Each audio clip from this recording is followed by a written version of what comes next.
अस्सलाम वालेकुम students, this is Ibrahim. Autumn बाइस का एक बड़ा ज़बरदस्त सवाल था, आइए उसको कंटिन्यू करते हैं। Fida Rahman has been the executive director of GIL, a listed company, on 9 November 2021। On behalf of the company's management, Fida Rahman entered into a 2-year contract with CPL for the supply of raw material on 15 days credit. सही है, फिदा रहमान साहब एक company के executive director थे और उन्होंने एक तारीख को on behalf of the company's management एक कॉन्ट्रैक्ट 2 साल का करा CPL के साथ for the supply of raw material on 15 days credit. On 7 March agreement के बाद 7 मार्च 2022 को फिदा रहमान के वालिद साहब ने 12% शेयर्स एक्वायर्ड कर लिए।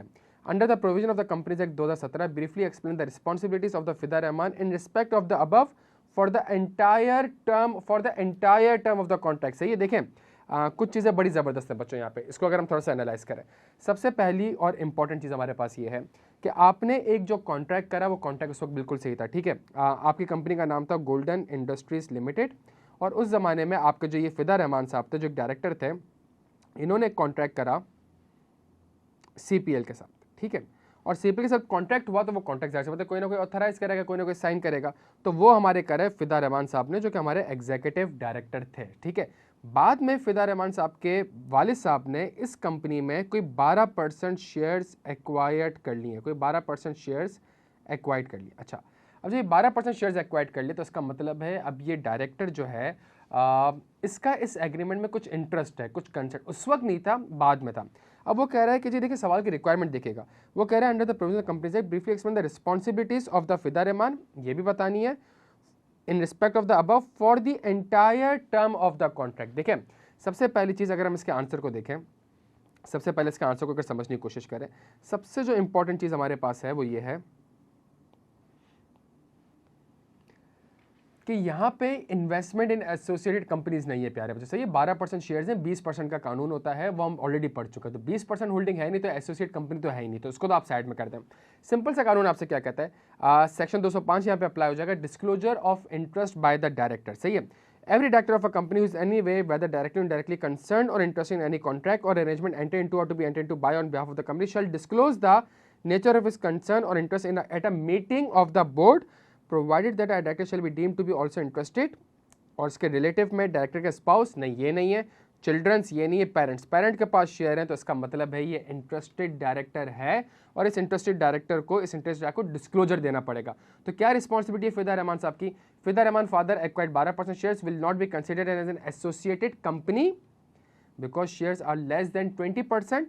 Secondly father shares are not considered. सही है, तो और एसोसिएटेड कंपनी के लिए फादर्स के शेयर्स को भी कंसिडर नहीं किया सकता, सिर्फ वो सिर्फ स्पाउस और चिल्ड्रन को कंसिडर करते थे हम, जो हमारे पास एसोसिएटेड कंपनी की डेफिनेशन थी। अच्छा, अगली चीज़ जो डिस्क्लोजर देना होगा, क्या वो बोर्ड मीटिंग में देना होगा? हाँ जी, बोर्ड मीटिंग में देना होगा, लेकिन जिस तारीख को एग्रीमेंट हुआ था क्या उस तारीख को देना था? नहीं, उस तारीख को तो आप दे नहीं सकते थे, बिकॉज उस तारीख को तो आप इंटरेस्ट नहीं थे। तो जहाँ यहाँ पे अगर आप सवाल में देखें 7 मार्च 2022 को जो शेयर्स एक्वायर्ड कर लिए गए और अब ये कंसर्न और इंटरेस्टेड है, इसकी इमीडिएट नेक्स्ट जो बोर्ड मीटिंग होगी उसमें फिदा रहमान साहब को डिस्क्लोजर देना होगा। सही है, फिदा रहमान साहब को डिस्क्लोजर देना होगा। अच्छा,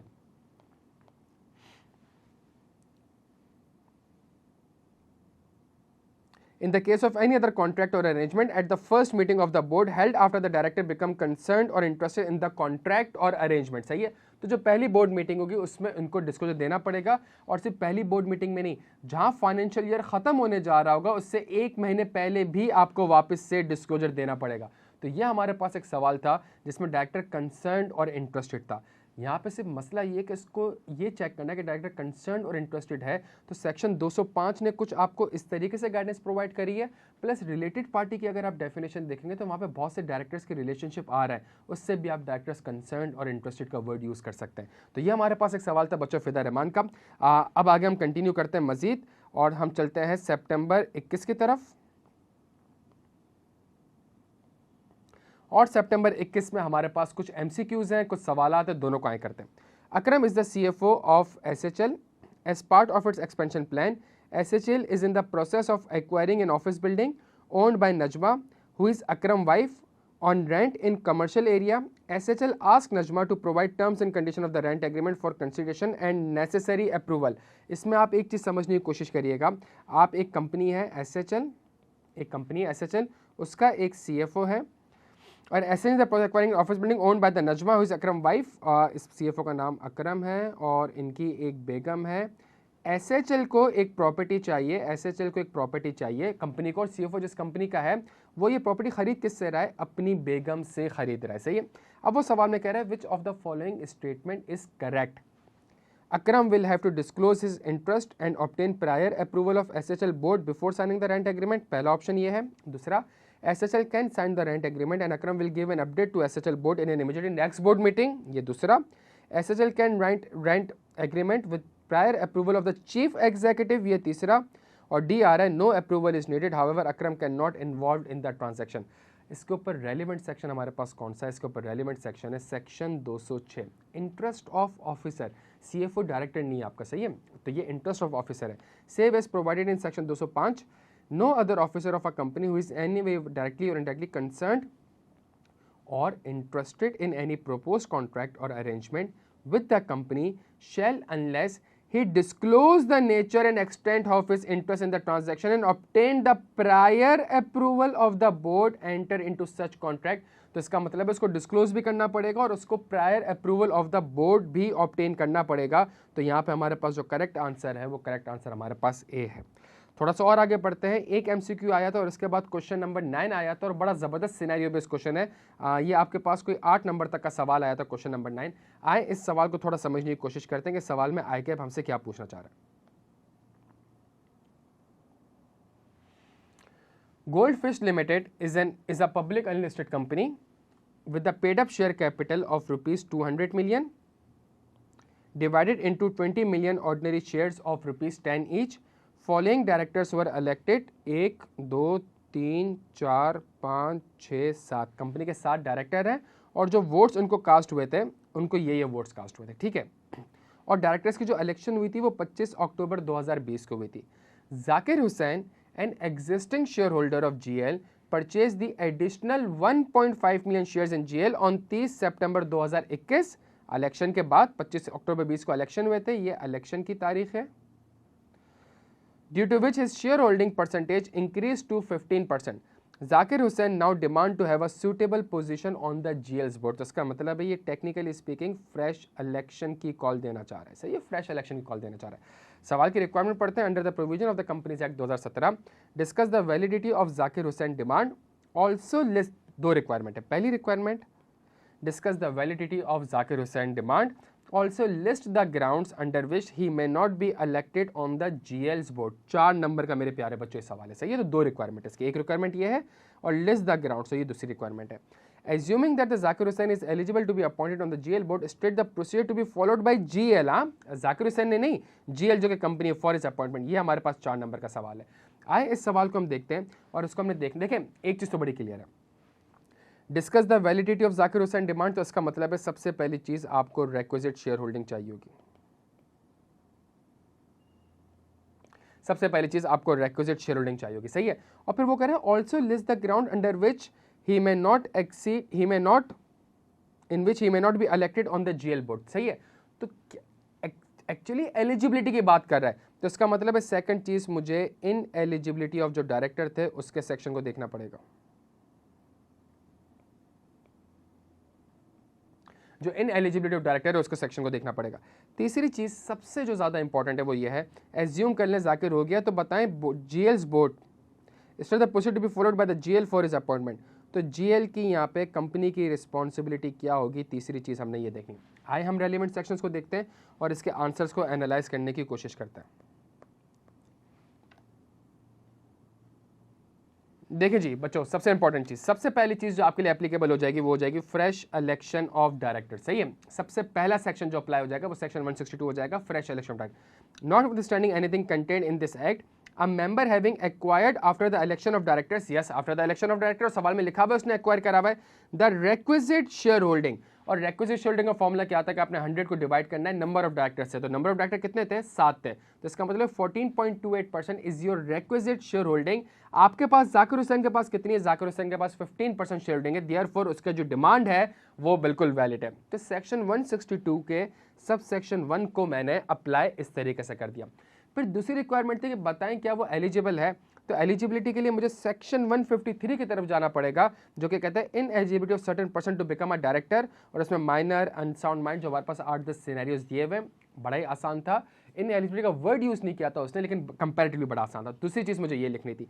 उसके बाद अब मैं वापस से आता हूं सेक्शन 162 को, और उसमें सबसेक्शन 2 लिखता हूं मैं, और सबसेक्शन 2 का अगर मैं देखूं, the board shall upon the receipt of the requisition under subsection 1, अगर आप देखें तो section 162 as soon as practicable but not within 30 days from the receipt of such requisition proceed to hold the fresh election of the directors of the company। अब एक चीज समझने की कोशिश करिएगा, यहां पे लॉ आपसे कहता है कि मैं सबसेक्शन 1 को पढ़ूं, may require the company to hold the fresh election of directors in accordance with the procedure laid down in section 159। सही है। अच्छा, ये फ्रेश इलेक्शन कैसे होंगे? तो इलेक्शन का एक ही कानून है जो कि सेक्शन 159 है, जो कि आपको बताता है सारे प्रोसीजर। सही है। तो अगर मैं सेक्शन 159 को देखूं तो मैं सेक्शन 162 के सबसेक्शन 2 को देखूं तो बोर्ड ने ये जो इलेक्शन की कॉल देनी है, जो इलेक्शन करवाना है, उसके लिए मीटिंग कॉल करनी पड़ेगी, और वो 30 दिन के अंदर आपने लाजमी करनी पड़ेगी। अब वो कह रहा है मुझे प्रोसीजर बताएं, कंपनी की जिम्मेदारियां बताएं। तो देखें, इस चीज को तो हम पढ़ चुके थे। 30 दिन के अंदर उसने एजीएम या ईओजीएम कॉल करनी पड़ेगी। सही है। अगर एजीएम ड्यू है तो आप एजीएम में करवा लें, दो ख्वारियां क्यों कर रहे हैं? और अगर एजीएम आपकी ड्यू नहीं है, सही है, तो फिर आपको ईओजीएम 30 दिन के अंदर करवानी पड़ेगी। सही है। मीटिंग कॉल कराएंगे तो 21 दिन का नोटिस भी जाएगा। और उससे सबसे इंपॉर्टेंट चीज, existing director of a company shall fix a number of directors to be elected in the general meeting. सबसे पहला काम ये करना पड़ेगा। अब यहाँ एक छोटा सा मसला है, सेक्शन 159 कहता है कि जो नंबर ऑफ डायरेक्टर आपने फिक्स करना है वो नॉट लेटर देन 35 डेज करना है। लेकिन चूंकि सेक्शन 162 जो है वो 159 को ओवरराइड कर देगा, और वो जब सेक्शन 162 कह चुका है आपसे कि इलेक्शन 30 दिन के अंदर आपने करवाना है, तो 35 दिन पहले बोर्ड ने, जहां रिक्वेजिशन आएगी आपने बोर्ड मीटिंग करनी है। 1 दिन में कर लें, 2 दिन में कर लें, 3 दिन में कर लें, 4 दिन में कर लें, इस तरीके से कर लें कि जिस तारीख को आपने मीटिंग डिसाइड करी उससे 21 दिन पहले आप नोटिस आराम से दे दें, और उससे पहले आपकी बोर्ड मीटिंग हो जाए। सही है। तो मैं ना 35 लिख रहा हूँ ना 30 लिख रहा हूँ, मैं सिर्फ एक सिंपल सा कॉन्सेप्ट डिलीवर कर रहा हूँ भाई, कि एग्जिस्टिंग डायरेक्टर जो है वो नंबर ऑफ डायरेक्टर जो इलेक्ट होने जा रहे हैं वो फिक्स कर दें, वो डिक्रीज नहीं हो सकते। सही है। The notice shall be circulated at least 21 days before the date of the meeting. तो ये इतना बड़ा जो कानून है, इसकी कॉर्पोरेट कंप्लायंस क्या होंगी? 4-5 स्टेप होंगे। 21, फिर उसके बाद मेंबर्स जो कंटेस्ट करने चाहते हैं वो नोटिस देंगे, तो जितने भी नोटिस टू द कंटेस्ट मिलेंगे उसको, वो उसने मेंबर्स को ट्रांसमिट करने not later than 7 days before the date of the meeting. तो 4 नंबर मेरे पास इस चीज़ के थे, 4 अच्छे पॉइंट्स मैंने उसको कम्युनिकेट कर दिए। रादर दिन पूरा कानून छापूं मैं उसको बैठ के, मैं उसको 4 स्टेप्स बता दूंगा। और मैं ही आपको ये बार बार बात बता रहा हूँ कि हमारे पास जितने भी कानून है उसकी जो कंप्लायंस है, सेक्रेटेरियल कंप्लायंस है, वो पॉइंट्स हमारे ग्रिप में होने चाहिए कि पहला स्टेप ये होगा, दूसरा स्टेप ये होगा, तीसरा स्टेप ये होगा, चौथा स्टेप ये होगा। और अगर मैं वो स्टेप भी डिलीवर करके आ जाऊँ, मुझे पूरे के पूरे मार्क्स मिलेंगे। और हमने जो पढ़ा था डायरेक्टर्स का सेक्शन, उसमें इसी तरीके से कॉर्पोरेट कंप्लायंसेस वाली चीज़ों को हमने देखा था। थोड़ा सा और मजीद आगे बढ़ते हैं बच्चों। मार्च 21, तो सितंबर 21 हमारा डन एंड डस्टेड अल्हम्दुलिल्लाह। आई मूव करते हैं मार्च 21 के ऊपर, और मार्च 21 के ऊपर हमारे पास कुछ सवाल हैं और कुछ हमारे पास अच्छे MCQs हैं। देखें, पहली चीज़, Sunstone limited is a public company with the 9 directors and paid up capital of rupees 40 million, face value of rupees 100 each। तो अगर face value of rupees 100 each है तो इसका मतलब है कि मेरे पास जो शेयर्स होंगे, नंबर ऑफ शेयर्स जो मेरे पास होंगे, इसको मिटा देते हैं थोड़ा सा। तो इसका मतलब है मेरे पास जो नंबर ऑफ शेयर्स होंगे बच्चों,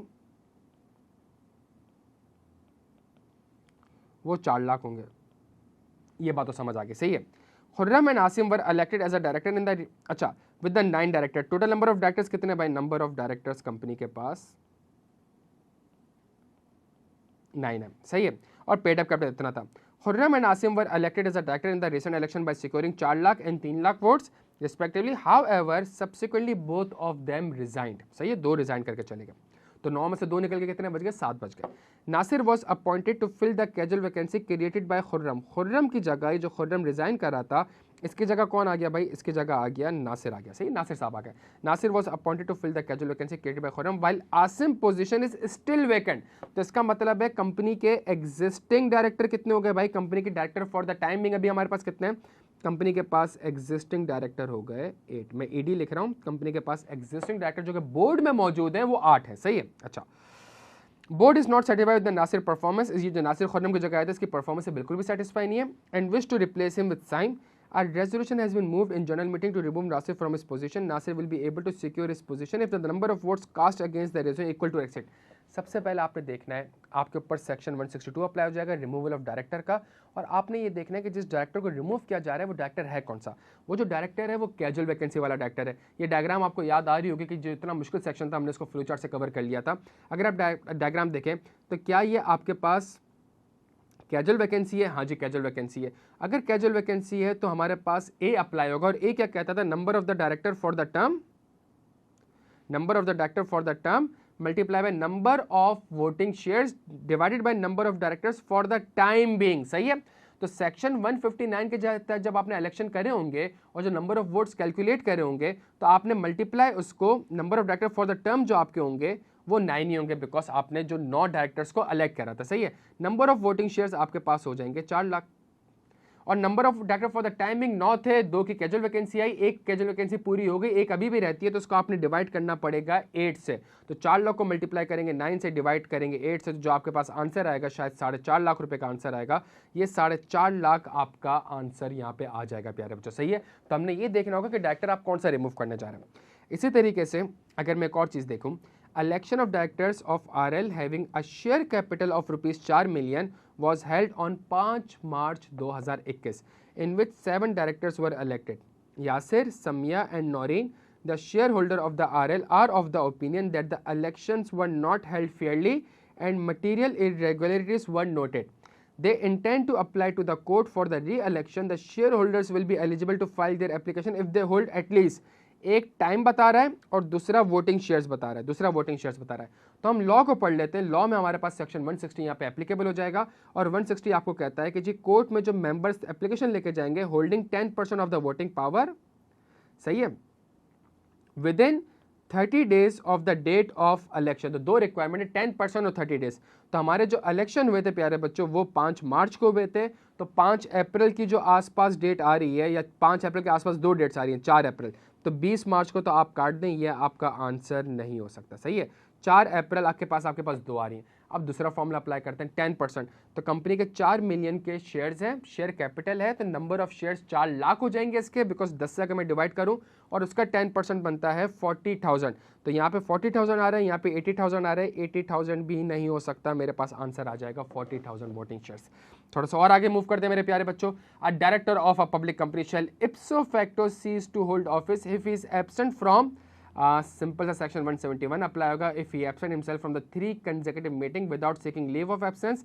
तो यहाँ पे 3 कंसेक्यूटिव जनरल मीटिंग लिखा है, ये नहीं हो सकता। क्यों नहीं हो सकता? बिकॉज बोर्ड ने बोर्ड मीटिंग अटेंड करना मैंडेटरी है उसके लिए। All meetings held during the last 3 months, ये भी नहीं लिखा हुआ। 3 कंसेक्यूटिव ऑडिट कमेटी मीटिंग नहीं, 3 consecutive board meeting without the leave of absence. अगर ये सिनेरियो हो जाएगा तो यहाँ पे director ipso facto cease to hold office हो जाएगा। थोड़ा सा और आगे मूव करते हैं प्यारे बच्चों। क्वेश्चन नंबर 10A ऑन 31, और ये बड़ा जबरदस्त सवाल है, सिनेरियो बेस्ड क्वेश्चन है। On 31 December 2020 Ali was appointed as the chief executive of PL, a listed company. In March 2021 he informed the board that on 15 February 2021 his spouse was appointed as a director in a brokerage house, in a brokerage house। सही है। Under the provision of the Companies Act, evaluate the impact of the appointment of Ali's spouse on his position and on PL। ये बड़ा ही ज़बरदस्त सवाल है। इसका answer अगर आप चीफ एग्जीक्यूटिव के सेक्शन से ढूंढने की कोशिश करेंगे, आपको मेरे प्यारे बच्चों आंसर नहीं मिलेगा। मैं एक ज़बरदस्त आपको लिंकिंग सिखाने जा रहा हूँ जो मैंने क्लास में भी सिखाई थी। अच्छी बात है, उसको रिकॉल भी कर लेंगे हम। अगर आप सेक्शन देखें यहाँ पे, सबसे पहली चीज़ सेक्शन 153 ट्रिगर कर जाएगा आपके पास। ये सबसे पहली चीज़ जो ट्रिगर कर जाएगी वो section 153, ineligibility of certain person to become director. अच्छा, और यहाँ पे लिखा हुआ था कि is engage in the business of brokerage और is a spouse of such person और इज अ स्पॉन्सर्ड डायरेक्टर और officer of a corporate brokerage house. सही, और is a spouse of such person और इज अ स्पॉन्सर डायरेक्टर और officer of a corporate broker, provided clause J and K shall be applicable only in the case of listed companies. Mister Ali, अच्छा अब बात ये है कि ये जो सेक्शन है ये तो डायरेक्टर का सेक्शन है, ये वाला सेक्शन डायरेक्टर का है। सही है। सवाल जो आ रहा है वो तो CEO का आ रहा है। तो यहाँ पे आप एक चीज़ समझने की कोशिश करिए, CEO आपका डीम डायरेक्टर होता है। अगर आप कहते हैं, मैं आपको याद दिला देता हूँ सेक्शन 188 से, the chief executive shall, if he is not already a director of the company, be deemed to be its director and be entitled to all the rights and privileges and subject to all the liabilities of that office। सही है, तो इसका मतलब है director का section भी मैं CEO के ऊपर अप्लाई कर सकता हूं। तो mister Ali shall ipso facto cease to hold office of PL because CEO, if not elected from the director, deemed to be an elected director। The board of directors shall fill the casual vacancy within 14 days। अब ये एक और चीज सुनिएगा मेरी बात। तो सबसे पहला कॉन्सेप्ट मैंने क्या करा, सेक्शन 153 लिखा। उसके बाद एक और चीज 171 भी अप्लाई हो जाएगा, बिकॉज चीफ एग्जीक्यूटिव की कुर्सी खाली पड़ी हुई है। जो चीफ एग्जीक्यूटिव कुर्सी जब खाली पड़ी हुई है तो director shall vacation of office by the director, a director shall ipso facto cease to hold office if he become ineligible to be appointed as a director or any one of the more ground enumerated section 153। तो इसका मतलब है ये जो मैं line लिख रहा हूँ CEO ipso facto cease to hold office, ये इसके पीछे ये सेक्शन है। अच्छा, सेक्शन 188 क्या कहता है कि चीफ एग्जीक्यूटिव आपका डायरेक्टर होगा, तो ये कॉन्सेप्ट भी मैंने यहाँ पे डिलीवर कर दिया। सही है, ये कॉन्सेप्ट भी मैंने यहाँ पे, तो आप समझ रहे हैं सेक्शन 153, 171, 188 और एक और सेक्शन अप्लाई होगा अगर chief executive ipso facto cease to hold office हो गया तो एक कैजुअल वैकेंसी अराइज हो गई है और इस कैजुअल वैकेंसी को बोर्ड ने 14 दिन के अंदर पूरा करना पड़ेगा। अब सेक्शन 187 अप्लाई हो जाएगा हमारे पास, और सेक्शन 187 कहता है within 14 days from the date of the election of director under section 159 और the office of the chief executive falling vacant as the case may be, the board shall appoint any person including an elected director to be the chief executive, but such appointment shall not be for a period exceeding 3 years from the date of the appointment। तो अगर हम यहाँ पे ये देखें the board shall fill the casual vacancy within 14 days from the date of vacancy. तो ये इतने सारे लॉज हैं और उसको बड़ा समराइज करके मैंने उसकी एप्लीकेशन करके यहाँ पे आपके लिए एक आंसर भी प्रोड्यूस कर दिया है और आपको एक चीज़ समझाने की कोशिश कर रहा हूँ कि किस तरीके से डिफरेंट सेक्शंस हमारे पास अप्लाई होता है। आई होप आपको सेशन पसंद आया होगा। अगली क्लास में इंशाल्लाह मजीद अच्छे सवाल इंक्लूडिंग फाइनल के सवाल के साथ मिलेंगे। अपना बेहद ख्याल रखिएगा। Thank you so much.